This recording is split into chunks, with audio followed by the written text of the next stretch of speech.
All right, so basically I was placed at working in neighborhoods. We share a lot of services such as home ownership education, foreclosure prevention, housing counseling, interest credit and budget counseling, just things to get people on the right track for home ownership. My job there was to be the housing outreach assistant. So I was the one to get out there, share the services at events, promote flyers, whatever we had going on coming up. That was what I was supposed to do. So that's a little background of what I did at working in neighborhoods. Now I want to kind of jump to the interview process and getting to know all the organizations that I interviewed with through Public Allies. So I went to Wesley Community Services as my first interview. When I left that interview, I thought that's the best interview I've ever had in my life. I was like, that's going to be the organization, hands down. I don't have to worry about it. So I kind of took a back seat to the next interviews, not being fully invested, because I felt like that was the one for me. And I didn't really give everything I should have given in those interviews. But when it came to working in neighborhoods, I was least knowledgeable about that organization. So that interview, I was going in completely blinded, didn't know what to do. So I was very nervous about the chance to kind of talk to Hope and get to see what their organization is really about. So after getting the call, I was actually working a job, and they called me and said I did a place working in neighborhoods. My first thought was, oh boy, I'm not comfortable because I was least knowledgeable about the organization. I had no idea. I'm not a homeowner, never had to deal with credit counseling, budget counseling, so I was like, I'm in trouble. But that kind of brings me to my first lesson, and that is to let God guide me. I have my desires, but I have to go where I'm called. So I did. I jumped right in. To make it easier, bringing my second point, I was nervous, but getting into working in neighborhoods, I've never been around a group of people that welcomed you as well as they did with open arms. I was kind of dumbfounded by it. I've never been in a work environment where I walked in, everybody came to my office and introduced themselves to me. So I was like, in a sense, I was like, I'm okay, I'm good. In a sense, I was like, I have a lot of expectations to live up to. But the fact that they were able to do that to me and made my transition a lot easier, which kind of brings me to my next lesson. Be personable. In your work environment to the people you're working with. Because at the end of the day, you hear, be professional, leave the personal stuff at home. But in my time at Wynn, I'd walk around the office and somebody could tell if I was down. And they'd bring me aside, like, hey, are you okay? You know, what's going on? You know, you look a little tired today, you know, can we help you with anything? And that just stood out to me. You have that in certain work environments, but every single person down the line would bring me aside and have conversations with me. So that just really rang a bell in my mind, and I was kind of dumbfounded with that as well. And it kind of helped me settle into my job when I'd have thoughts like, am I really doing something?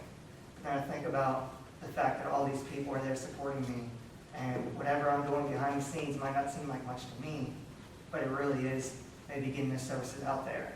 Is really bringing people in. So being at a desk all day made me feel like sometimes I wasn't more proactive, but it took me a while to understand what I'm doing has a purpose, because behind the scenes stuff has to happen where you can have the actual advocacy and things of that nature. So that was probably the biggest thing I learned at Wynn. Because if you're professional all the time, it's kind of hard, and people can read that if you're not being genuine. So when you're going around the office, say hey to people is one of the things I did every day, because if I didn't, my day didn't feel right. So I definitely learned from them to be personable, to show everybody that you care about what they're doing, both personally and professionally. So that's the biggest thing I've probably taken away from working in neighborhoods. Moving on to the next lesson I learned. So Hope was my supervisor. We had this conversation yesterday, actually. She's very detail-oriented. I am not. I came in there blindsided by any organization, time management, particulars, anything. So I was terrible at all three. Check mark, check mark, check mark. So I remember when she first started, having to do flyers for promoting houses that we had for sale or just any events that were coming up. I would get them back a lot, like time after time.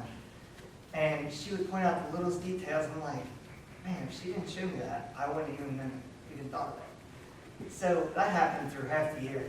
Eventually I was like, all right, I'm doing this flyer. She's not sending this back. I want to do this. She still sits back every night. But throughout the year, I learned how to be more meticulous about the details. And that way, when you pay attention to detail, you're not leaving things out.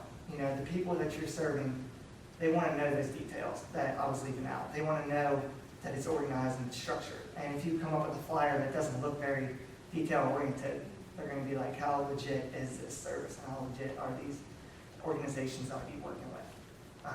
And time management. I had a lot of things that Hope had thrown at me, and I wasn't very good at time management or organization. Time management was something to me that didn't really ring a bell because everything I did before working in neighborhoods was working in a warehouse. So I worked as a team and we all had to come together to get the thing done. But now that I look back individually, I had to do my job to get everybody on the same pace so we can do that time management. But at working in neighborhoods, having all these different things I had to do, I struggled a lot and I had a lot of hiccups to where Hope would ask me, did you do this?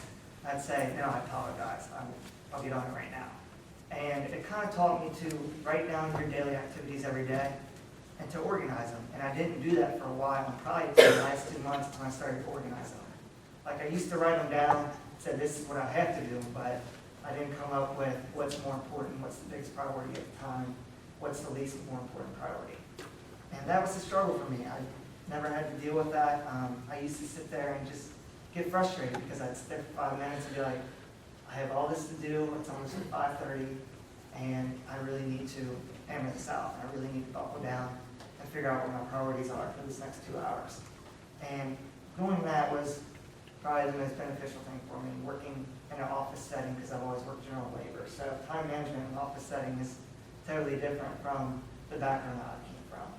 So that's been a huge thing for me. And also moving on to time management with our TSP, we had a lot of goals that we wanted to reach. We did a monthly community dinner and community game night. And as a team, you have to play your part individually so that collectively you succeed. And they would want you to, have certain tasks, and you have to come back that next Friday and have that task done. So on TSP, for some reason, I was better at time management. I don't know what the case was, but I think that kind of what led me to think about it more in working in neighborhood situations. At TSP, I'd always come back, I'd make a point to take care of it so I don't have to worry about it the day before, or I would have people who are wonderful teammates that would, check with me to see if I need any help.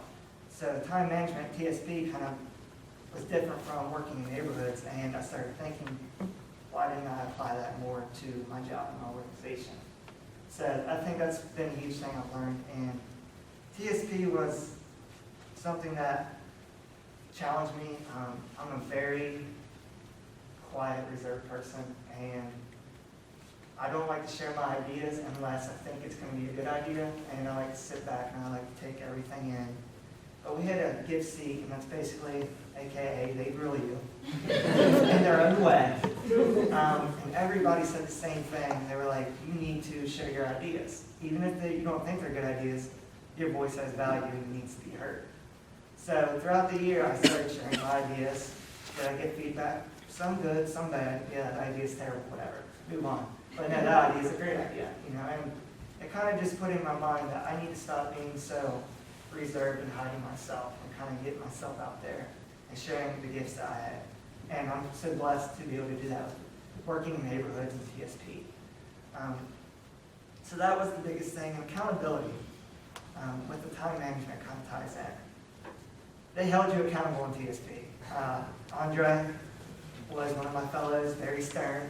Skylar started taking on the honor roll, so you didn't get a break from stern. You either did your job or you got told, why didn't you do this? But it's good because it makes you come out of your shell, makes you be honest with people that, hey, I messed up. I could have did this better. I failed the group this week. I apologize for that. So I think that's a big thing I learned in TSP as well. So in wrapping up, I just want to say thank you to Sean, Nicole, and Maya. I've had wonderful people that have guided me along the way. Thank you to the allies. Thank you for Adrian Wilson for being here. It's been wonderful to get to hear your speech earlier because it rang a bell with me. And thank you, Hope, for everything you've done. And Sister Barb, of course, she's not here, but strong lady in my life, and she probably doesn't even know it, but she's very strong with her advocacy, and she knows what she wants to do and how she wants to do it, so she definitely rubbed off on me. So that is my presentation on learning and everything that I've felt over this last 10 months. Thank you.